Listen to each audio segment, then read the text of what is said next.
AISF జాతీయ మాజీ అధ్యక్షుడు.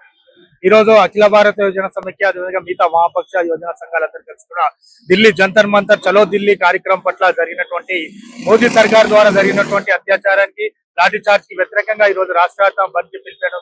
దానిలో భాగంగానే మేము బంద్ కార్యక్రమాన్ని విజయవంతంగా కొనసాగిస్తున్నాం. కానీ ఈ రోజు రాష్ట్ర ప్రభుత్వం కూడా కొంత ఓవర్ యాక్షన్ చేసి మా విద్యార్థి నాయకులందరూ కూడా బంద్ చేయకుండా ముందు వస్తున్న అరెస్ట్ చేసి వాళ్ళ అక్రమ కేసులు పెట్టడం జరిగింది. దానికి మీద అఖిల భారత యువజన సమైక్యాన్ని తీవ్రంగా ఖండిస్తున్నాం.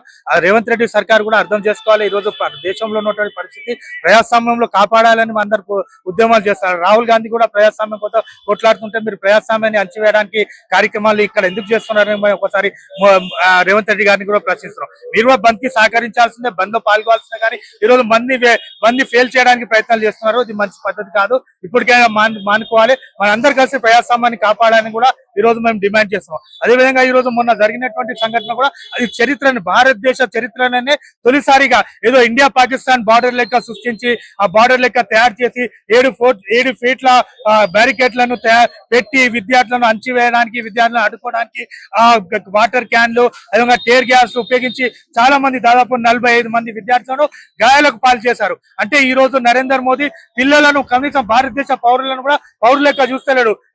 ఏదో పశువుల లెక్క లేకపోతే ఎనిమల్స్ లెక్క చూడడానికి ప్రయత్నం చేస్తా. అది మంచి పద్ధతి కాదు. నిన్న ఏదో ఏడ్చుకుంటూ ముసలి కల్లీల లెక్క ఏదో నరేంద్ర మోదీ ఏదో వీడియో జారీ చేశారు. దాన్ని కూడా తీవ్రంగా మీరు వీడియో జారీ చేయడం కాదు నరేంద్ర మోదీ గారు, మీరు రాజీనామా చేసి క్షమాపణ చెప్పి ఎవరైతే మీ పోలీసు వాళ్ళకు, మీ గుండాలకు, ఆర్ఎస్ఎస్ గుండాలకు బలి అయ్యారు ఆ విద్యార్థుల కుటుంబాలకు క్షమాపణ చెప్పి వాళ్ళని పోయి చూడాలి, హాస్పిటల్లో సందర్శించాలి. కానీ మీరు వీడియోలు చేసి ముసలి కల్లి లెక్క నేను మీతోనే ఉన్నానని చెప్పడం కాదు. ఇంకా రెచ్చగొడుతున్నారు. మీరు విద్యార్థులకు న్యాయం చేస్తున్నారు.